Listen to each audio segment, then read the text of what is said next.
बिस्मिल्लाहिर्रहमानिर्रहीम अस्सलामुअलैकुम वरहमतुल्लाहि वबरकातुहू। स्टूडेंट्स, लास्ट टाइम हमने टॉपिक डिस्कस किया था जी केवीएल, किरचॉफ वोल्टेज लॉ।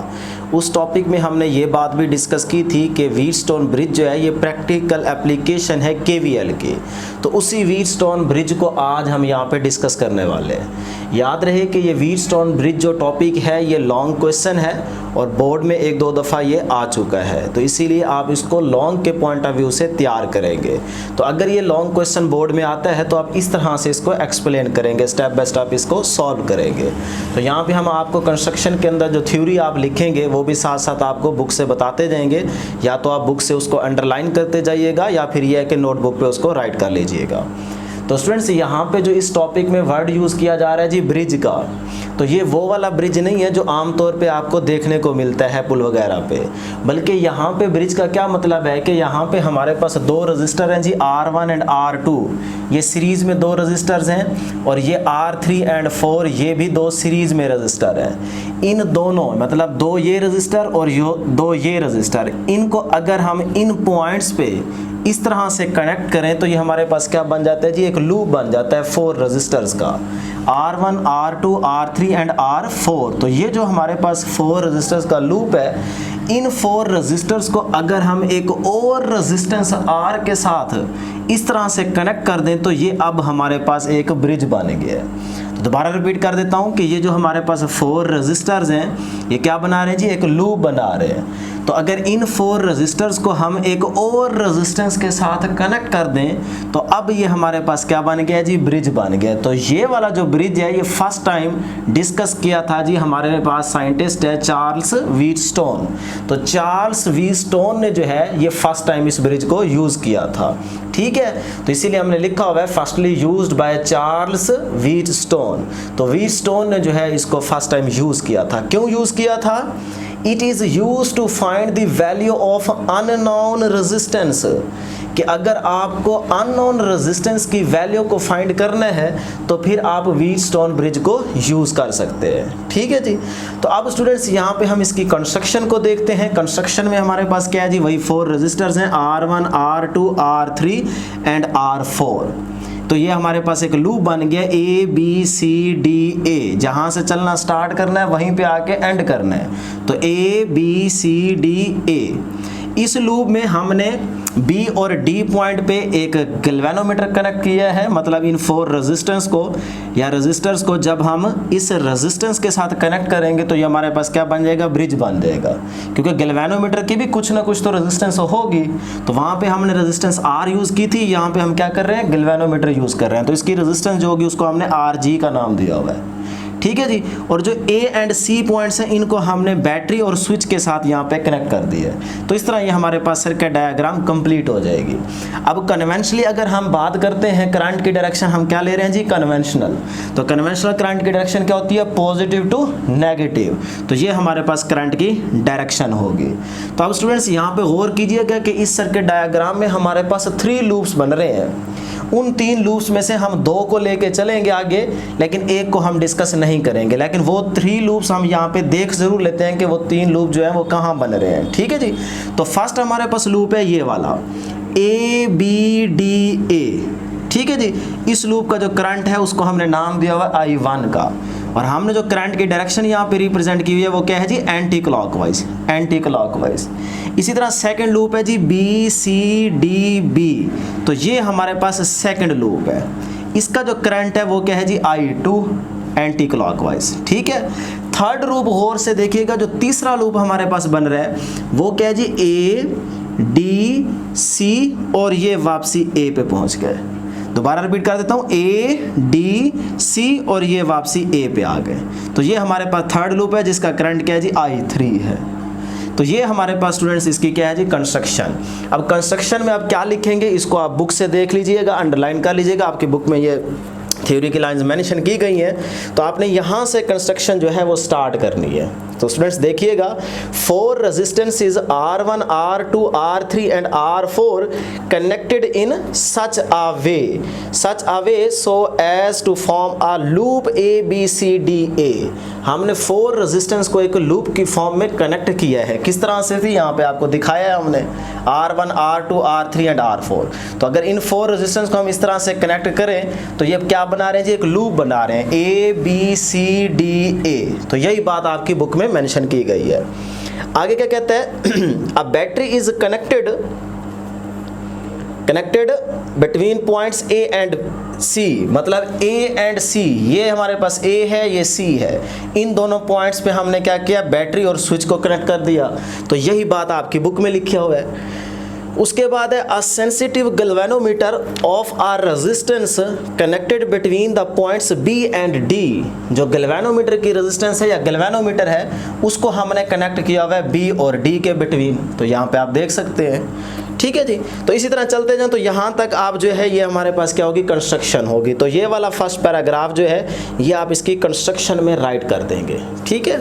उसके बाद आगे बात करते हैं जी बैलेंसिंग कंडीशन की, जो कि बहुत इंपॉर्टेंट पॉइंट है कि अगर आप इस कंडीशन को सेटिस्फाई करेंगे तभी आप व्हीटस्टोन ब्रिज को यूज़ कर सकते हैं। अगर आप ये कंडीशन यहाँ पे अप्लाई नहीं कर सकते, नहीं करेंगे, तब आप व्हीटस्टोन ब्रिज को यूज़ भी नहीं कर सकते। तो ये कंडीशन बहुत इंपॉर्टेंट है, बैलेंसिंग कंडीशन। अब बैलेंसिंग कंडीशन का क्या मतलब है कि ये जो गैल्वेनोमीटर है ये करंट जो है 0 शो करे। ऐसी कौन सी हम यहाँ पे सिचुएशन क्रिएट करवाएं कि यहाँ पे जो गैल्वेनोमीटर है इसके अक्रॉस करंट फ्लो ना करे। तो अक्सर आपके माइंड में ये बात आ सकती है कि अगर यहाँ से बैटरी को डिस्कनेक्ट कर दिया जाए तो गैल्वेनोमीटर के अक्रॉस करंट की वैल्यू क्या हो जाएगी, 0। तो ये कंडीशन सेटिस्फाई होगी। लेकिन ऐसा नहीं करना, बल्कि हमारी बुक में ये बात लिखी हुई है। इस पैराग्राफ को जब आप पढ़ेंगे तो इस पैराग्राफ को मैंने अंडरलाइन यहाँ पे किया हुआ है, इसमें ये बात लिखी हुई है कि आप बैटरी को डिस्कनेक्ट ना करें, बैटरी कनेक्ट ही रहे, करंट सर्किट के अंदर फ्लो करे। लेकिन ऐसी सिचुएशन बनाएं कि जो गैल्वेनोमीटर आपने कनेक्ट किया है इसके अक्रॉस करंट की वैल्यू 0 है, मतलब करंट यहां से फ्लो ना करे। बाकी ये जो आपने रेजिस्टर्स कनेक्ट किए हुए हैं यहां से फ्लो करता रहे, लेकिन यहां पे करंट क्या हो, 0। गैल्वेनोमीटर करंट की डिफ्लेक्शन शो करे 0।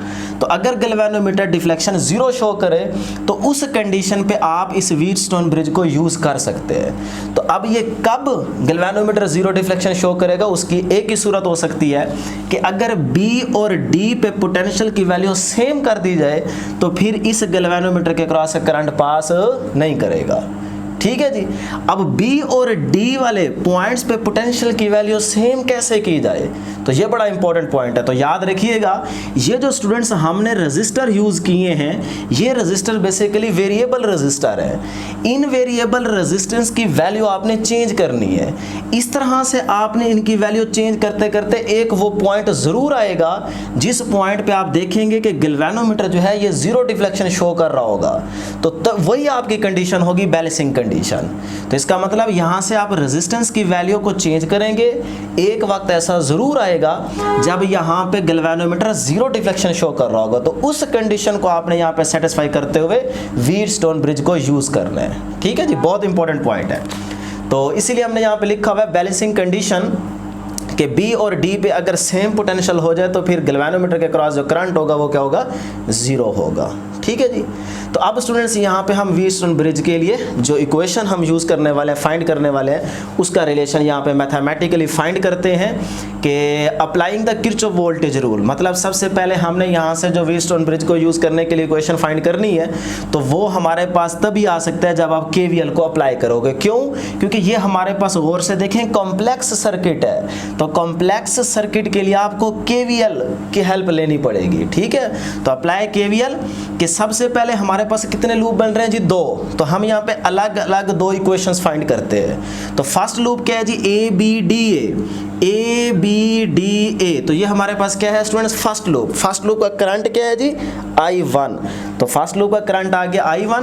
तो यहाँ पे कंडीशन अप्लाई करें इस लूप के लिए कि delta V is equal to 0 according to KVL कि sum of all potential changes is equal to 0। इसी कंडीशन को देखते हुए आप यहाँ से इक्वेशन फाइंड करें। तो पोटेंशियल की इक्वेशन फाइंड करते हैं जी। यहाँ से स्टूडेंट्स चलना स्टार्ट करते हैं, ए बी डी ए, तो ये मेरे पास पाथ की डायरेक्शन है और ये करंट की डायरेक्शन है। तो अब स्टूडेंट्स यहाँ से जब मैं चलना स्टार्ट करूंगा ए टू बी, तो यहाँ पे क्या है रेजिस्टेंस R1, यहाँ पे पोटेंशियल क्या होगा ड्रॉप। क्यों? क्योंकि रेजिस्टेंस जो है, रेजिस्टेंस के अक्रॉस चार्जेस एनर्जी लॉस करते हैं, पोटेंशियल ड्रॉप होता है, मतलब रेजिस्टेंस पोटेंशियल खाती है। तो इसीलिए हम कहेंगे कि यहाँ पे जो पोटेंशियल के लिए साइन यूज होगा वो क्या होगा, नेगेटिव। तो पोटेंशियल यहाँ पे नेगेटिव होगा, मतलब पोटेंशियल ड्रॉप हो रहा है तो साइन नेगेटिव यूज करेंगे क्योंकि रेजिस्टर है। तो यही हमने काम यहाँ पे किया हुआ, देखें जी रेजिस्टर है तो नेगेटिव साइन यूज किया हुआ क्योंकि पोटेंशियल ड्रॉप होगा। आगे जो पोटेंशियल ड्रॉप होगा अकॉर्डिंग टू ओहम्स लॉ वो क्या होगा जी, I1 R1, क्योंकि करंट क्या है I1, रेजिस्टेंस क्या है R1, तो पोटेंशियल क्या आ गया, V is equal to IR होता है ना, तो I1 R1, तो ये आ गया जी पोटेंशियल I1 R1। अब स्टूडेंट्स अगर आपको प्रीवियस लेक्चर में याद हो तो मैंने आपको ये बात बताई थी कि अगर रजिस्टर हो तो रजिस्टर के अक्रॉस करंट और पाथ की डायरेक्शन सेम हो तो साइन नेगेटिव यूज करते हैं, अगर करंट और पाथ की डायरेक्शन अपोजिट हो तो साइन पॉजिटिव यूज करते हैं, याद होगा आपको।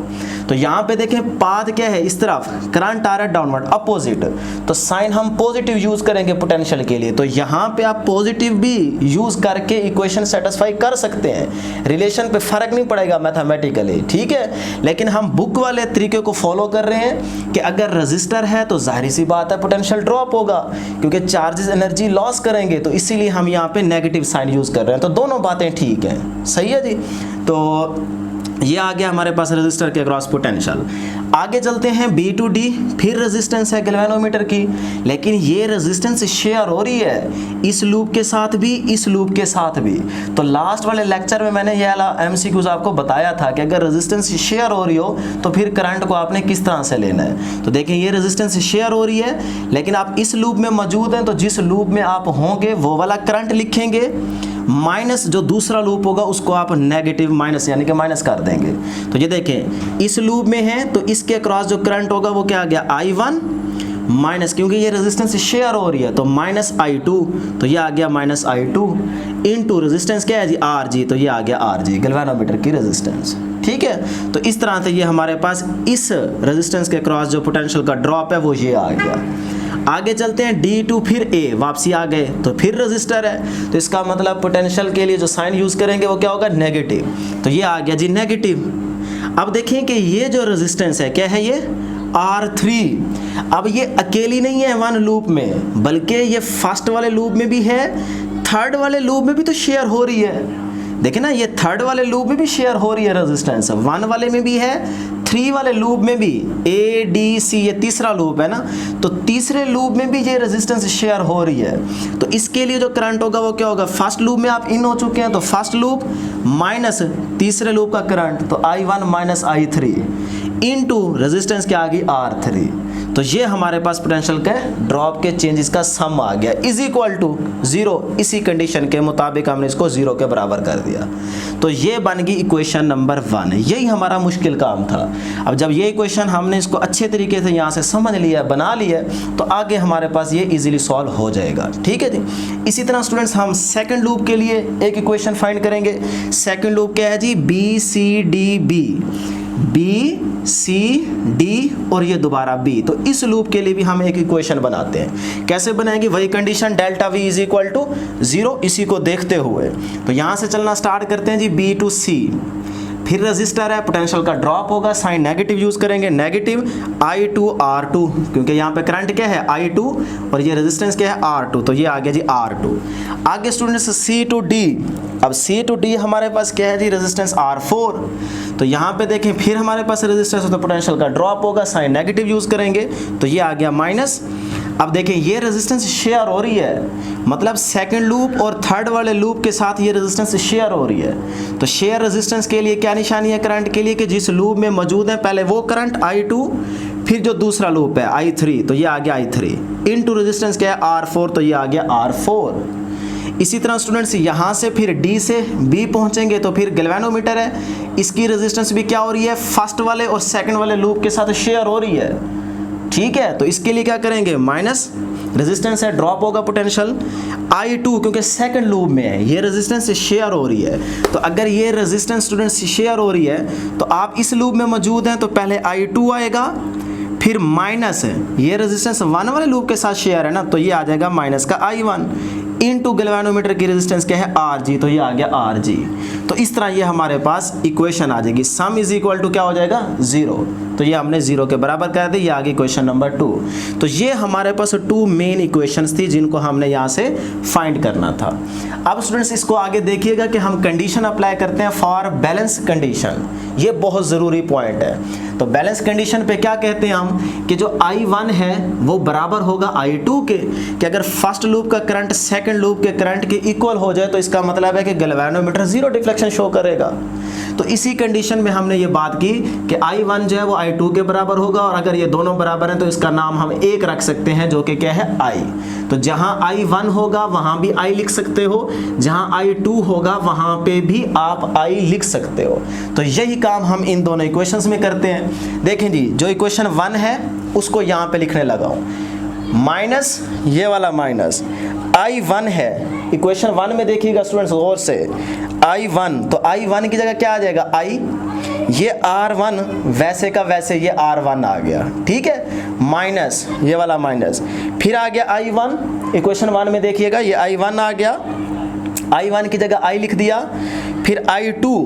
अब I2 की जगह हमने क्या कर दिया जी I लिखना है, लेकिन थोड़ा सा गौर कीजिएगा, यहाँ पे I3 लिखा हुआ है। मैं रिपीट कर देता हूँ कि ये वाली चीज़ हमने यहाँ से लिख दी। अब हमने ये वाली जो वैल्यू है इक्वेशन 1 में देखिएगा, ये जो Rg की वैल्यू है ये हमने लास्ट में लिख दी है, और जो ये R3 वाली है इसको हमने यहाँ पहले लिख दिया है। तो आगे पीछे लिख सकते हैं, कोई ऐसा मसला नहीं है, ठीक है। यहाँ पे गौर से सुन लें कि ये जो पहली टर्म थी हमने वैसे की वैसे लिखी, ये आ गई I1 की जगह I लिख दिया, फिर माइनस ये वाली जो टर्म है ये बेटे यहाँ से हमने तीसरी फैक्टर को टर्म को पहले लिख दिया और दूसरी वाली टर्म को हमने बाद में लिख दिया, तीसरी जगह लिख दिया, ठीक। तो इससे आगे पीछे कर लें कोई फ़र्क नहीं पड़ता। तो हम पहले इसको देख लेते हैं। I1 है तो I1 की जगह I लिख दिया। इक्वेशन 1 में देखिएगा माइनस I3 है तो ये माइनस I3 आ गया, R3 है तो ये R3 आ गया, ठीक है जी। अब आगे चलते हैं माइनस ये वाली इक्वेशन 1 में, अब ये Rg वाली वैल्यू बच गई है। तो I1 है तो हमने I लिख दिया, I2 है तो हमने यहाँ पे I लिख दिया, ठीक है। I1 की जगह और I2 की जगह I लिख दिया, इनटू बेटा यहाँ पे क्या है Rg, तो ये Rg वैसे का वैसे लिख दिया। सिर्फ ये वाली टर्म पहले आनी थी, ये वाली बाद में आनी थी, हमने जगह चेंज कर दी है, बाकी कुछ नहीं किया, ठीक है। तो दोबारा बता देता हूँ, इक्वेशन 1 के अंदर हमने क्या किया, जहाँ I1 और I2 था वहाँ पे सिर्फ I लिख दी है। तो इक्वेशन 1 आपके पास ये रही, तो ये हमारे पास इक्वेशन आ गई। इसी तरह इक्वेशन 2 जो है इसके अंदर भी जहाँ I1 और I2 होगा वहाँ I लिख दो। तो यहाँ पे I2 है, हमने यहाँ पे लिख दिया I, आगे R2 वैसे का वैसे, फिर क्या है जी हमारे पास I2 तो हमने लिख दिया I, minus I3 into R4 वैसे का वैसे, फिर यहाँ पे देखें माइनस I2 की जगह क्या लिख देंगे I, फिर यहाँ पे माइनस I1 तो यहाँ पे क्या आ जाएगा I इंटू Rg, ये वैसे का वैसे, तो इज इक्वल टू 0, तो यहाँ पे आ गया जी इज इक्वल टू 0, ठीक है। इक्वेशन 1 और इक्वेशन 2 में जहाँ I1 और I2 है वहाँ पे सिर्फ I पुट कर दिया, तो ये हमारे पास इक्वेशंस आ गई, ठीक है। अब ये वाला I माइनस I तो कैंसिल 0 हो जाएगा, ये वाला भी 0 हो जाएगा, तो हमें रिजल्ट क्या मिलेगा, ये वाली इक्वेशन ये आ गई, ये वाली चीज़ वैसे की वैसे आ जाएगी। तो यहाँ से ये जो माइनस की वैल्यू है इस साइड पे जाएगी तो क्या हो जाएगी प्लस की। तो ये देखें, ये अगर सारी वैल्यू माइनस की है तो उस साइड पे जाके ये क्या हो गई है, प्लस की हो गई है, ठीक है स्टूडेंट्स। तो इसी तरह यहाँ पे देखिएगा, ये वाली चीज़ वैसे की वैसे लिख दी हमने। आगे ये वाली सारी चीज़ ये देखें माइनस की है, इसको गौर से देखें, ये माइनस की है तो ये उस साइड पे जाएगी तो क्या हो जाएगी, प्लस की हो जाएगी, तो ये प्लस हो गई। तो इस तरह हमारे पास ये इक्वेशन बन गई 3rd और ये बन गई इक्वेशन नंबर 4। यहाँ तक मसला नहीं होना चाहिए। अब क्या करते हैं जी, divided equation 3 by equation 4। Equation 3 पे हम इक्वेशन 4 को डिवाइड कर देते हैं। तो लेफ्ट साइड पे डिवाइड करेंगे, राइट साइड पे डिवाइड करेंगे। तो स्टूडेंट्स देखिएगा, 3 की लेफ्ट साइड ये है माइनस IR1 तो माइनस IR1, राइट साइड 4 की लेफ्ट साइड 4 इक्वेशन की क्या है, ये है, तो लेफ्ट पे लेफ्ट को डिवाइड करेंगे, minus IR2 minus IR2, left side को लेफ्ट साइड पे डिवाइड कर दिया। इसी तरह राइट साइड 3rd की क्या है, ये वाली वैसे लिख दी, और ये 4 की राइट साइड इसके नीचे क्या होगी, डिवाइड हो गई। अब इस इक्वेशन में गौर से देखें कि माइनस माइनस से कैंसल, आई से कैंसल, ये आई माइनस i3, ये i माइनस i3, तो ये इससे क्या हो गया कैंसल। हमें रिजल्ट क्या मिला, R1 divided by R2 is equal to R3 divided by R4, तो R3 डिवाइडेड बाई R4। तो ये हमारे पास व्हीटस्टोन ब्रिज के लिए रिलेशन आ गया है रेजिस्टेंस का, कि R1 डिवाइडेड बाई R2 बराबर होगा R3 डिवाइडेड बाई R4। ठीक है जी। तो अब स्टूडेंट्स अगर हमने रिलेशन फाइंड कर लिए है तो इन रेजिस्टेंस में से अगर एक रेजिस्टेंस ऐसी हो जो कि अननोन हो, जिसका हमें पता ना हो, तो उस रेजिस्टेंस को अगर हम फाइंड करना चाहें तो हम इसका मतलब है कि व्हीटस्टोन ब्रिज को यूज़ करेंगे, इसी रिलेशन को यूज़ करेंगे। तो इसी रिलेशन को यूज़ करते हुए हम लेट कर लेते हैं यहाँ पे कि जो R4 रेजिस्टेंस है ये क्या है, अननोन है। तो अगर ये रेजिस्टेंस अननोन है तो इसको मैं नाम दे रहा हूँ RX का, कि लेट R4 अननोन रेजिस्टेंस है, जिसे हम R4 भी लिखा रहने दें या फिर R4 को RX का भी नाम दे सकते हैं, ताकि आपको यहाँ पे पता चल जाए कि जो X वाली है वो हमारे पास अननोन है। ठीक है। तो अगर आप इस R4 को या RX को फाइंड करना चाहते हैं तो इसी रिलेशन को यूज़ करते हुए इसको फाइंड कर सकते हैं। कैसे जी, इस इक्वेशन में देखें R4 को हम R1 से मतलब क्रॉस मल्टीप्लिकेशन करेंगे, तो क्रॉस मल्टीप्लिकेशन करेंगे तो R1 R4 आ जाएगा, R1 R4, R2 R3, ये मल्टीप्लाई होंगे तो R2 R3 आ जाएगा। यहाँ से हमें R4 चाहिए था क्योंकि अननोन रेजिस्टेंस है, तो R4 अपनी जगह पे R1 मल्टीप्लाई हो रहा है, इस सारे के नीचे जाके डिवाइड हो जाएगा। तो ये हमारे पास R4 के लिए रिलेशन आ जाएगा, फार्मूला बन जाएगा। अब अगर हमें R2, R1 और R3 रेजिस्टेंस पता होंगी तो हम इनमें वैल्यूज पुट करेंगे तो हमारे पास अननोन रेजिस्टेंस की वैल्यू आ जाएगी।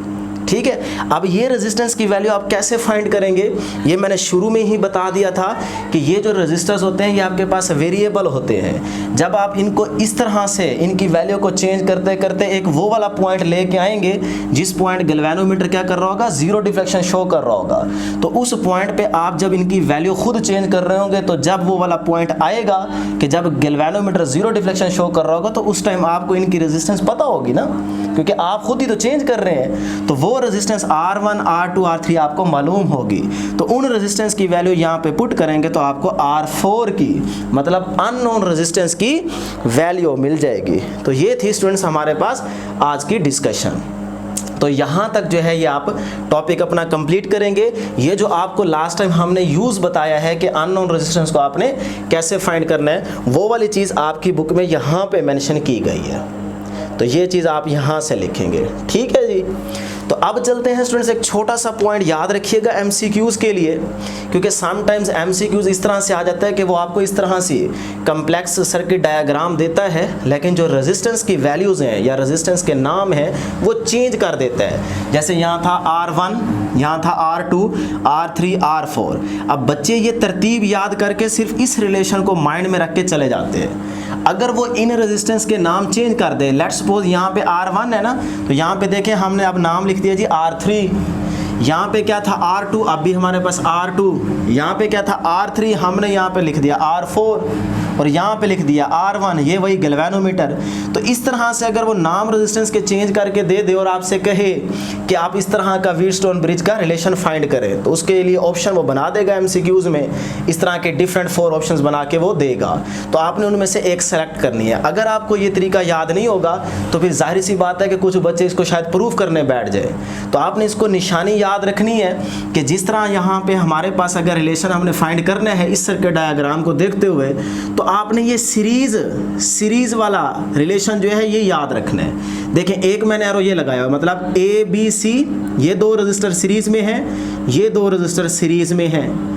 तो आपने इसके लिए एक निशानी याद रखनी है कि इसी चीज़ को हमने इस तरह एक Z के सिंबल में डिनोट किया हुआ है कि देखें ये दोनों सीरीज़ में हैं तो एक ही वायर बनेगी, एक ही लाइन बनेगी, तो हमने एक लाइन यहाँ पे ड्रा कर दी। ठीक है, दोनों ऊपर वाले सीरीज़ में हैं। इसी तरह 2 नीचे वाले के हैं आपस में सीरीज़ में हैं, और सेंटर में क्या है गैल्वेनोमीटर। 2 ऊपर वालों की एक लाइन आ गई ये, फिर सेंटर में गैल्वेनोमीटर, तो ये सेंटर में गैल्वेनोमीटर आ गया।